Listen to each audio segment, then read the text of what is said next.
여러분 안녕하세요. 지금 6시 20분 퇴근길, 여기 강변북로입니다. 지금 제 왼편으로 동부이촌동 지나고 있어요. 좀 있으면 저 앞에 동부이촌동 주상복합의 상징 첼리투스가 보이네요.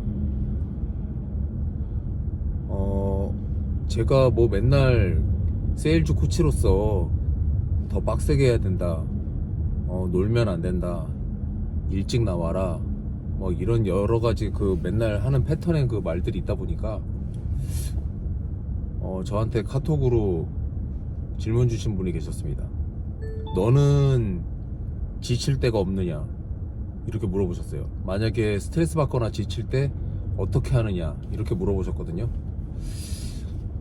저는 단연코 어떤 강철 멘탈을 갖고 있는 사람이 아니에요.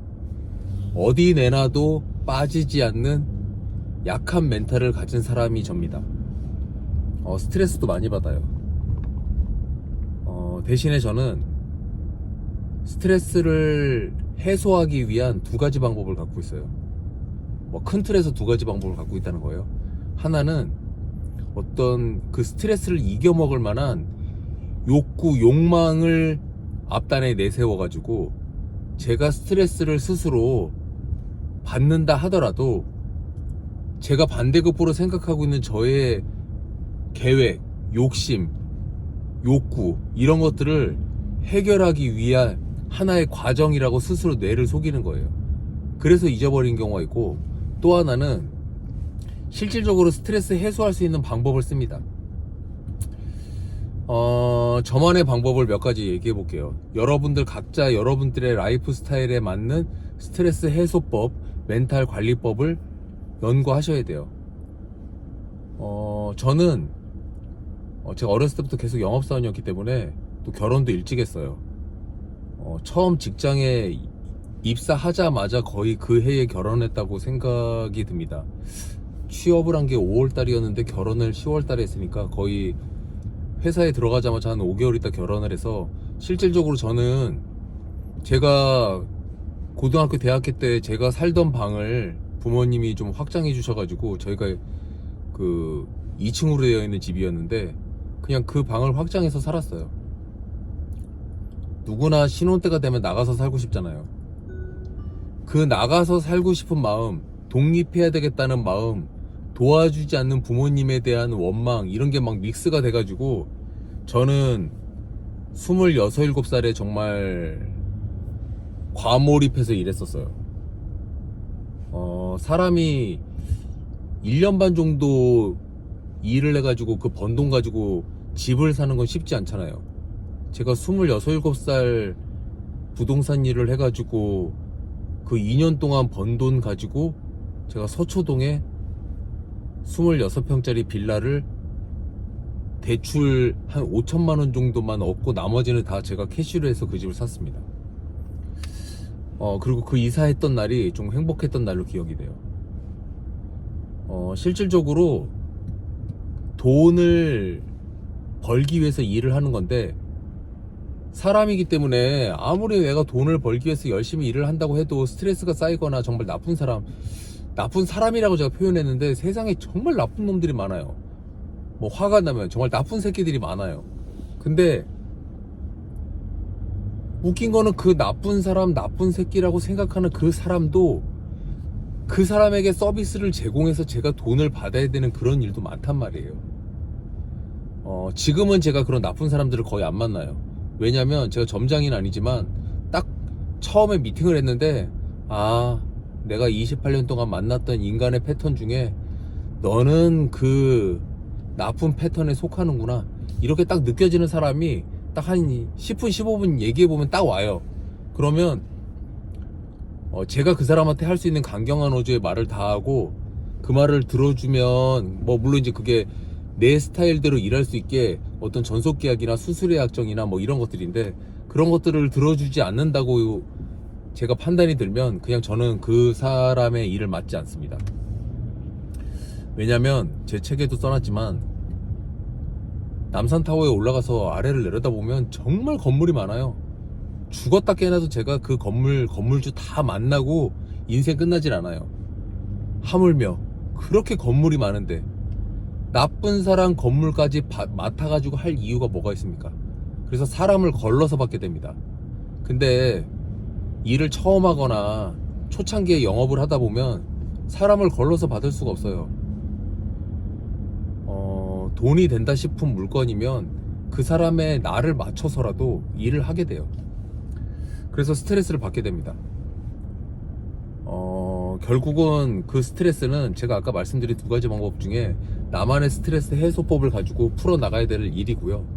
다시 돌아가서 어떤 제 스스로의 욕심, 돈이 벌려야 된다고 생각을 하고 어떤 몰입해서 일하고 있는데, 이 재밌는 건 제가 연병이 났다고 해서 계약이 제 마음대로 되는 게 아니고 계약 날인이 안 되면 어차피 전 돈을 못 버는 거예요.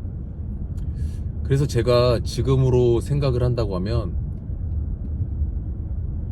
돈을 벌겠다는 그 내 욕심을 계속 유지하고 지치지 않기 위해서 다양한 방법을 썼어요. 뭔가 되게 품위 있게 얘기한다고 하면 뭐 멘탈 관리를 하면서 스스로 셀프 모티베이션을 했다 뭐 이렇게 얘기할 수도 있지만, 저는 굉장히 속되고 그 제 스타일에 맞게 그 방법을 썼던 것 같아요.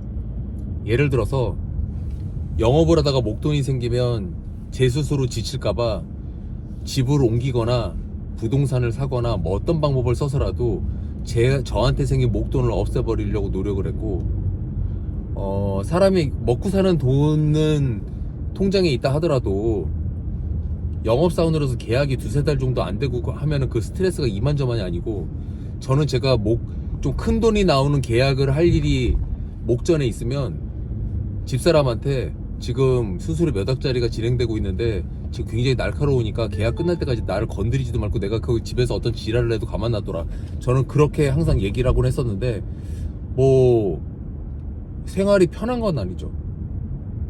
돈과 상관없이 스트레스는 스트레스대로 받는 거예요. 그래서 저희 업에서 일하시는 분들 중에 뭐 멘탈이 나가시는 분들이 많아요. 병원에 가서 약 먹는 사람도 많고.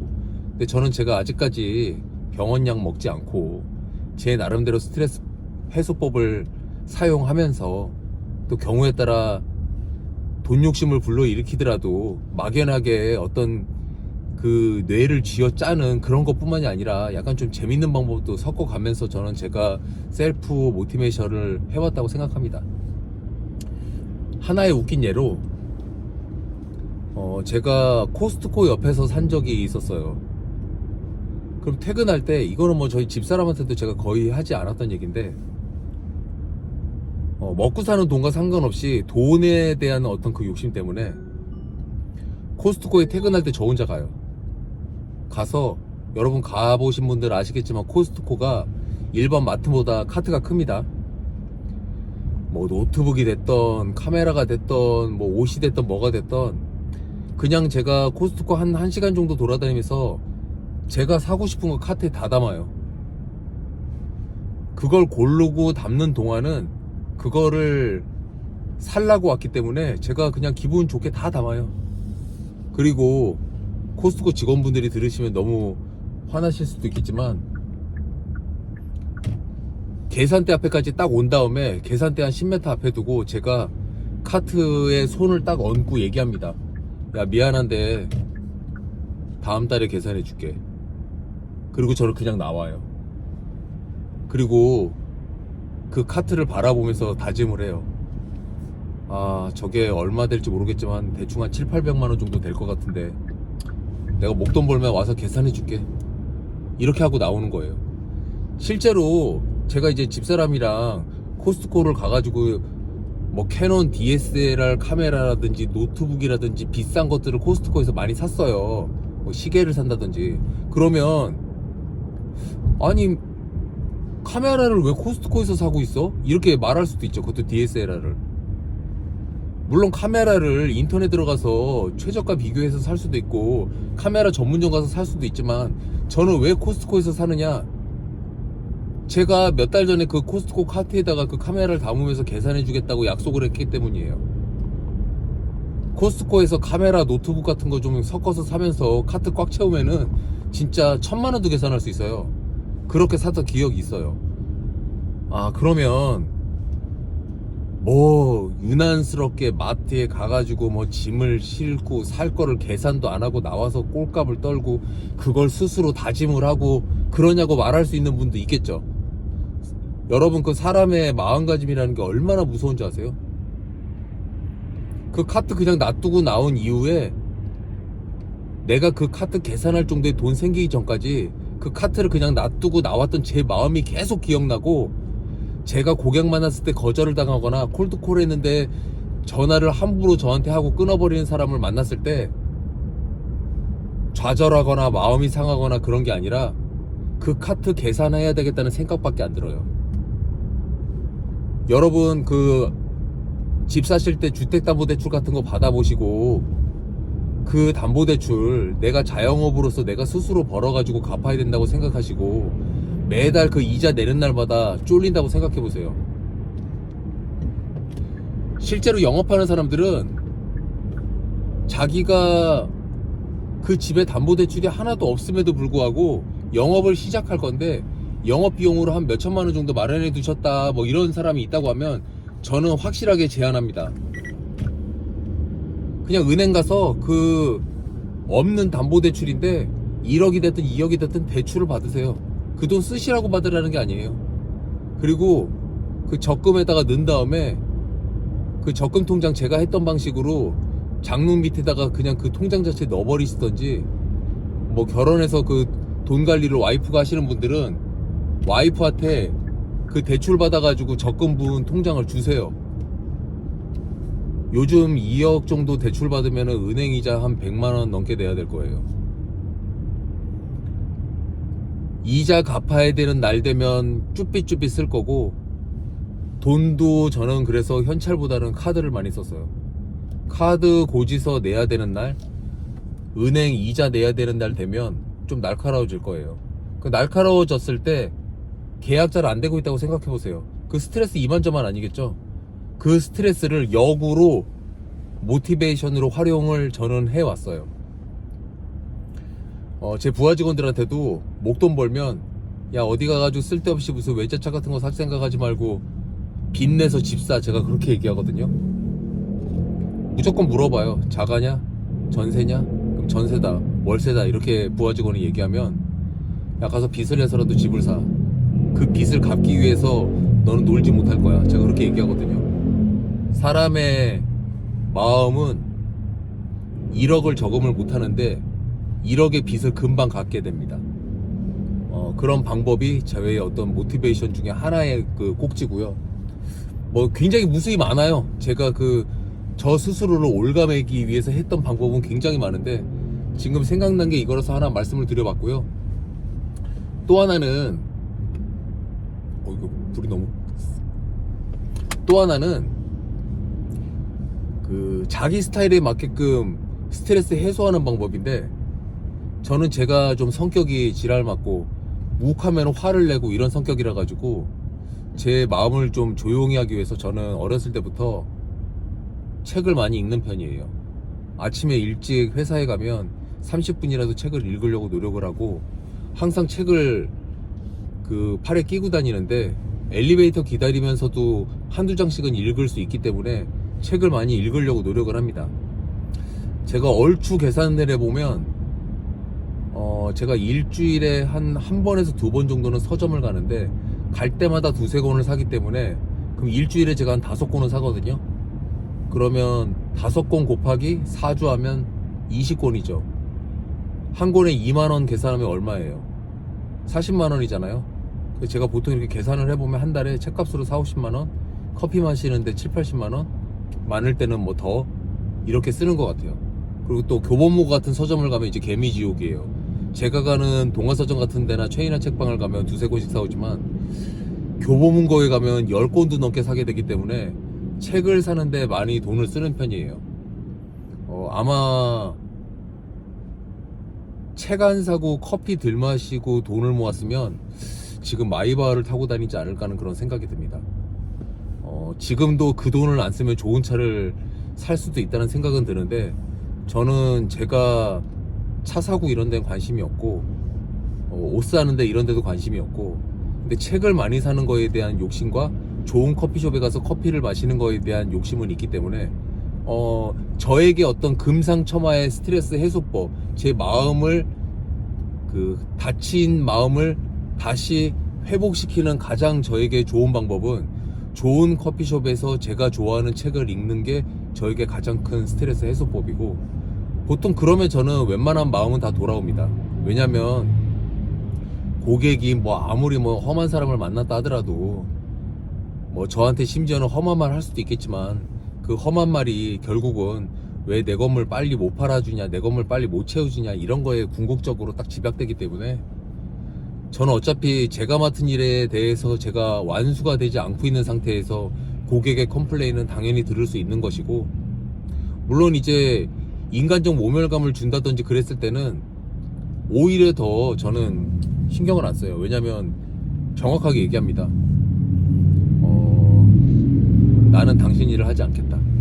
물론 이제 얼굴에다 딱 대놓고, 사장님 지금 말씀하시는 게 너무 네 가지가 없으니까 저는 앞으로는 이제 안 만날 거니까 연락하지 마세요, 이런 일은 제가 살면서 몇 번 없었고, 보통은 완곡하게 얘기하고 그 일을 안 맡아요. 왜냐면 어차피 한번 마음이 상하면 만날 때마다 기분이 나쁘기 때문에 일하기 싫은 거죠. 그래서 그 정도의 일은 선택할 수 있다고 생각을 합니다. 그래서 여러분들 일하시다 보면 별의별 나쁜 사람 다 만날 수 있는데, 내 마음보다 소중한 건 없어요. 그래서 제일 큰 틀에서는 영업하려면 겪을 수밖에 없는 게 스트레스고, 사람 스트레스고, 돈에 대한 스트레스인데, 그 부분은 달가히 받아들이면서 그걸 해소할 수 있는 방법, 그리고 극복할 수 있는 방법들을 생각을 하시고요. 내 머리와 나의 멘탈로 해결하지 못할 정도의 높은 장벽을 만났다, 이러시면 그 장벽 앞에서 울지 마시고, 그냥 그 장벽에서 떨어지시고 그냥 딴 골목 가세요. 그 고객 안 만나도 다른 일로 얼마든지 돈 벌 수 있기 때문에, 마음을 상했는데 회복이 안 될 정도의 마음이 상하는데 그 고객을 계속 진행하지는 마시라고 말씀드리겠고요. 경우에 따라서 그럼에도 불구하고 해야 되는 일을 만날 때가 있어요.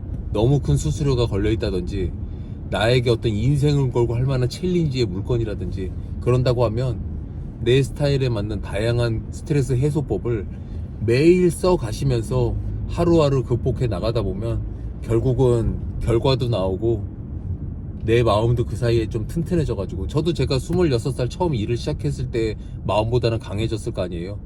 그때 같았으면 진짜 울분을 토해야 될 그런 일도 요즘은 그냥 아무렇지도 않게 넘기는 일이 많이 있단 말이에요.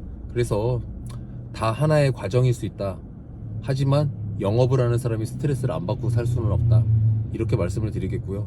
가끔가다 일한 지 몇 달 되지도 않았는데 갑자기 저한테 손님을 왜 안 찾는 거냐, 왜 저 사람 만났는데 이렇게 나한테 함부로 하는 거냐, 뭐 오만 사람이 다 있어요. 그럼 저는 속마음에 이런 마음이 있어요. 그 일도 그냥 뭐 몇 달 그냥 개딱지같이 일을 해놓고서는 뭐 컴플레인 한다는 게 손님 뭐 만나가지고, 제가 이렇게 얘기를 듣다 보면은 그분한테는 심각한 건데 사실 하나도 심각한 게 아니에요. 그분도 나중에는 알게 돼요. 자기가 얼마나 별것도 아닌 거 가지고 스트레스를 받았나. 하지만 그때 그조차도 겪을 수밖에 없는 하나의 과정이다. 그래서 그걸 비난할 수 있는 것은 아니고, 영업한 지 3개월 차가 받는 스트레스를 3개월 차가 극복해야 되는 방법은 따로 있고, 1년 차, 5년 차, 10년 차가 된 사람이 받는 스트레스는 또 그 사람에 맞게 해소할 수 있는 방법이 있는 거기 때문에, 제가 드릴 수 있는 조언은 이런 거예요. 내가 28년 차로서 10년 차 된 사람이 갖고 있는 스트레스에 대해서 그 사람이 고민할 때, 야, 나 10년 차에 이러이러한 일이 있었는데 이렇게 너도 해소해 줄 수 있을 것 같다는 어떤 가이드라인이나 어깨 쳐주는 격려, 이런 것들이 저희 역할이라고 생각하고, 애당초 아예 그 스트레스를 아예 없애버리는 그런 방법은 없다고 생각을 합니다. 그래서 여러분들 마음을 잘 다스리면서, 마음을 잘 보호하면서